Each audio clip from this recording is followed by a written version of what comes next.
اور ایک بات یہ بھی سمجھ لیں میرے بھائیوں کہ جو اولاد ہے نا، اولاد ان کی تربیت میں ماں باپ کا بہت بڑا رول ہوتا ہے، ماں باپ کا بڑا کردار ہوتا ہے۔ ابھی دیکھیے آپ کی اس مسجد میں سمر اسلامک کیمپ چلا، میں سمجھتا ہوں کامیاب چلا ہوگا انشاءاللہ، کافی تعداد میں طلبہ طالبات رہے ہوں گے، یہاں اساتذہ آئے ہوں گے، معلمات آئی ہوں گی، علماء آئے ہوں گے، آپ کے بچے اور بچیوں کو کچھ دینی باتیں سکھائی ہوں گی، تربیتی کچھ باتیں بتائی ہوں گی۔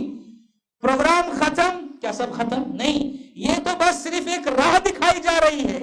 ماں باپ اگر اپنے بچوں کے سلسلے میں سنجیدہ ہو جائیں تو جو کردار ادا کریں گے تربیت میں ماں باپ اور اس سے پہلے ماں، وہ کردار کوئی دوسرا ادا نہیں کر سکتا۔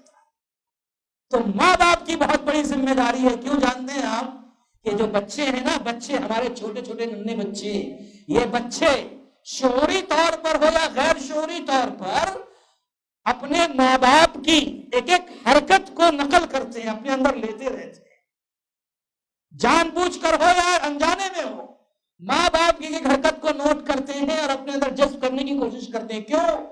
اس لیے کہ بچوں کو اپنے ماں باپ سے حد درجہ محبت ہوتی ہے، عقیدت ہوتی ہے، اپنے ماں باپ کو بہت زیادہ بچے چاہتے ہیں، اور اپنے ماں باپ کو بچے اپنا آئیڈیل نمونہ اسوہ بناتے ہیں۔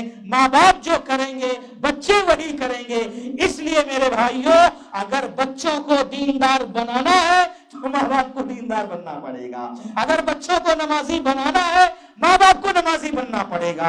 اس لیے میرے بھائی کہ بچے ماں باپ سے حد درجہ محبت کرتے ہیں، اور جانتے ہیں آپ صحابہ کرام کے زمانے میں بھی یہی بات رہی تھی کہ زمانے جاہلیت میں بھی لوگ اپنے ماں باپ سے اس قدر محبت کرتے تھے، ایسی عقیدت رکھتے تھے کہ جب کبھی قسم کھانے کی ضرورت پڑتی تھی تو اپنے باپ دادا کی، ماں باپ کی قسمیں بھی کھایا کرتے تھے۔ ایک مرتبہ کیا ہوا، عمر بن خطاب رضی اللہ تعالی عنہ نے قسم کھائی باپ دادا کی۔ اللہ کے نبی صلی اللہ علیہ وسلم نے سنا تو کہا، یا عمر ان اللہ ینہاکم ان تحلفوا بآبائکم، اے عمر اللہ تمہیں اس بات سے منع کرتا ہے، روکتا ہے کہ اپنے باپ دادا کی قسمیں کھاؤ، نہیں کھانی چاہیے۔ من کان حالفا فلیحلف باللہ، ہاں جس کسی کو اپنی بات میں وزن پیدا کرنے کے لیے، تاکید پیدا کرنے کے لیے، اپنی بات کو منوانے کے لیے، حق ثابت کرنے کے لیے اگر قسم کھانے کی ضرورت پڑے فلیحلف باللہ، تو صرف اللہ کی قسم کھاؤ۔ یہ اللہ کے نبی محمد رسول اللہ صلی اللہ علیہ وسلم نے نصیحت کی کس کو؟ عمر بن خطاب رضی اللہ تعالیٰ عنہ کو۔ یعنی عمر رضی اللہ تعالیٰ عنہ جب قسم کھائے ہیں باپ دادا کی قسمیں کھاتے تھے۔ یعنی زمانے جاہلیت میں ایسا مزاج تھا کہ جب کسی کو کوئی بات بتانی ہوتی، کوئی اہم میسج دینا ہوتا، اپنی بات میں وزن پیدا کرنا ہوتا تھا تو ماں باپ کی قسمیں کھایا کرتے تھے۔ اور ایک بات یہ بھی کہ صحابہ کرام کو جب کبھی اپنی قیمتی سے قیمتی چیز نبی صلی اللہ علیہ وسلم پر قربان کرنی ہوتی تھی تو کیا کہتے تھے؟ فدا ہو ابی و امی، فدا ہو ابی و امی، کہ ہمارے ماں باپ آپ پر قربان۔ کیونکہ بچوں کی نظر میں سب سے بڑا سرمایہ، قیمتی سرمایہ کیا ہے؟ ماں باپ ہوتے ہیں۔ اسی لیے میرے بھائی بچے ماں باپ کی ایک ایک حرکت کو نوٹ کرتے ہیں، نقل کرتے ہیں، کیونکہ انہیں اپنے ماں باپ سے حد درجہ محبت ہوتی ہے۔ اسی لیے دیکھو جب ہرقل بادشاہ نے ابو سفیان کو گرفتار کروایا اور جب ابو سفیان گرفتار ہو کر آئے تھے تو ہرقل بادشاہ نے ابو سفیان سے پوچھا تھا کہ جو نبی آیا ہے مکے میں محمد صلی اللہ علیہ وسلم، بما یامرکم، وہ تمہیں کن چیزوں کا حکم دیتا ہے، کیا تعلیم ہے اس کی؟ ابو سفیان نے کہا تھا وہ ہمیں کہتا ہے وَاعْبُدُوا اللَّهَ وَلَا تُشْرِكُوا بِهِ شَيْئًا، ایک اللہ کی عبادت کرو یہ کہتا ہے، اور اس کے ساتھ کسی کو شریک نہ کرو یہ بھی کہتا ہے، اور ساتھ میں ایک جملہ اور بڑھایا اور کہا اور یہ بھی کہتا ہے وَاتْرُكُوا مَا يَقُولُ آبَاؤُكُمْ، تمہارے باپ دادا جو کہتے ہیں نا اسے چھوڑ دو، باپ دادا مت کرو کہ ارے آج تم نئی نئی بات لے کر آئے ہو، باپ دادا تو یہی کرتے چلے آئے، باپ دادا تو یہی کہتے چلے آئے۔ تو اپنے باپ دادا کے بارے، اپنے باپ دادا کی جہاں تک بات ہے کہ وہ جو کہتے ہیں اس کو چھوڑ دو۔ تو میرے بھائیوں کہنا یہ ہے کہ والدین جو ہے یہ بڑا کردار ادا کرتے ہیں۔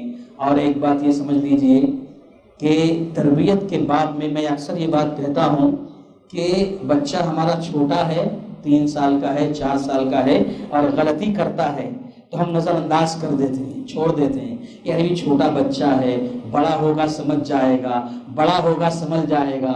ہاں، بچہ گالی دے رہا ہے، توتلی زبان میں گالی دیتا تو ہم ہنستے ہیں گھر والے، کیسے گالی دے رہا ہے۔ ہاں، تو اس طرح کچھ غلط جملے بولتا ہے تو ماں باپ کو ہنسی آتی ہے، کیسے کہا تھا اپنے، اس طرح ہم لوگ کہتے ہیں۔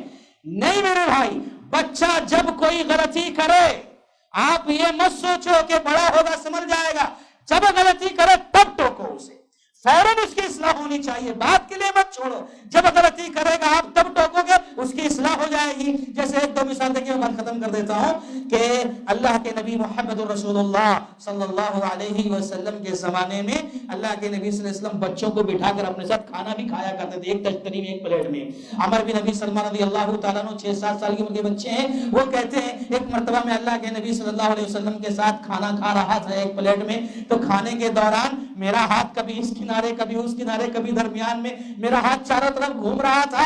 اللہ کے نبی محمد رسول اللہ صلی اللہ علیہ وسلم نے دیکھا میری حرکت کہ میرا ہاتھ چاروں طرف گھوم رہا ہے، تو کہتے ہیں یا غلام، فوراً مجھے کہتے ہیں اے بچے سم اللہ، ایک تربیت نصیحت کر رہے اللہ کے نبی صلی اللہ علیہ وسلم کہ اے بچے جب کھانا شروع کرو تو اللہ کا نام لے کر کھاؤ، اور جو تمہارے قریب ہو وہیں سے کھایا کرو، دائیں ہاتھ سے کھایا کرو، یہ نصیحت اللہ کے نبی صلی اللہ علیہ وسلم کرے۔ آپ نے یہ نہیں سوچا ہمارے بھی نبی صلی اللہ علیہ وسلم چھوٹے ہیں، بچے ہیں، بڑے ہوں گے سمجھ جائیں گے، نہیں، جب غلطی دیکھ رہے ہیں فوراً ٹوک رہے ہیں۔ ایک مرتبہ اللہ کے نبی صلی اللہ علیہ وسلم حسن رضی اللہ تعالیٰ عنہ کو ساتھ لے کر راستے سے گزر رہے تھے، بچے ہیں نا، چھوٹے بچے تھے، وہ بچوں کی عادت ہوتی ہے عام طور پر راستے سے گزرتے ہیں، کوئی کھانے پینے کی چیز دکھی تو اٹھایا منہ میں کپ سے ڈال لیا، ایسے ہی تھے بچے۔ حسن رضی اللہ تعالیٰ عنہ راستے سے جا رہے ہیں، کھجور پڑی دکھائی دی، حسن رضی اللہ تعالیٰ چھوٹے بچے تھے، انہیں کیا پتا، فوراً کھجور اٹھایا منہ میں کپ سے ڈال لیا۔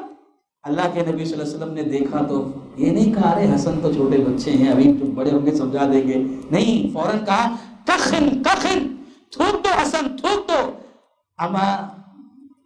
کیا کہا انہوں نے،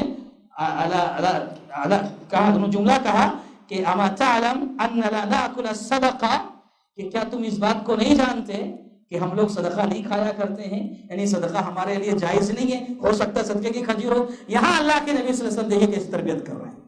تو میرے بھائیوں، بچہ جب غلطی کرے فوراً تربیت کرو، اللہ کے نبی محمد رسول اللہ صلی اللہ علیہ وسلم نے بڑی تربیتیں کی ہیں، اور اپنے بچوں کا ایمان عقیدہ یہ تربیت میں شامل ہے، ایمان مستحکم کرو، پختہ کرو، مضبوط کرو۔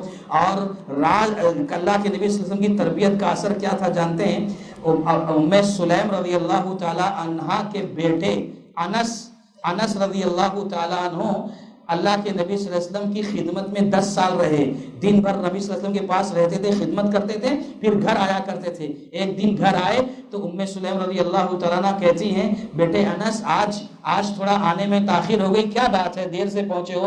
انس رضی اللہ تعالیٰ عنہ کہتے ہیں امی جان، آج اللہ کے نبی صلی اللہ علیہ وسلم نے مجھے کسی کام سے بھیج دیا تھا اور اس کام کو کرنے میں تاخیر ہو گئی، اس لیے میں ذرا لیٹ ہو گیا۔ تو پوچھا پھر ماں نے بیٹا انس یہ بتاؤ وہ کام کیا تھا، کس لیے اللہ کے نبی نے بھیجا تھا؟ انس رضی اللہ تعالیٰ عنہ کہتے ہیں امی جان انہا سر، وہ اللہ کے نبی صلی اللہ علیہ وسلم کا ایک راز ہے، میں آپ کو بھی نہیں بتاؤں گا۔ یہ چھوٹے بچوں کی تربیت نبی ایسے کر رہے ہیں کہ راز کی حفاظت کیسے کی جاتی ہے ماں کو بھی نہیں بتایا۔ آج 4 آدمی بیٹھ کر کے مسجد میں، مدرسے میں، یہاں وہاں ایک مجلس منعقد کرتے ہیں، مشورے کی بات کرتے ہیں، مجلس امانت ہوتی ہے، ایک رائے مشورہ ہوتا ہے، کچھ راز کی باتیں ہوتی ہیں، ابھی مجلس ختم نہیں ہوتی وہ راز فاش ہو جاتا ہے۔ راز کی حفاظت جو بڑوں سے نہیں ہوتی ہے، یہ محمد رسول اللہ صلی اللہ علیہ وسلم نے تربیت کر کے بتایا کہ بچوں کو بھی راز کی حفاظت کرنی آنی چاہیے۔ بہرکیف باتیں اور بھی ہو سکتی ہیں، لیکن میں اسی پر اپنی گفتگو ختم کرتے ہوئے اللہ تبارک و تعالیٰ سے دعا کرتا ہوں کہ رب ذوالجلال تربیت کے باب میں جو کردار ماں باپ کا ہے، والدین کا ہے، سرپرستوں کا ہے، اللہ تعالیٰ ہم سب کو ان چیزوں کو سمجھنے کی توفیق عطا فرمائے۔ آمین وآخر دعوانا الحمدللہ رب العالمین۔ السلام علیکم ورحمۃ اللہ وبرکاتہ۔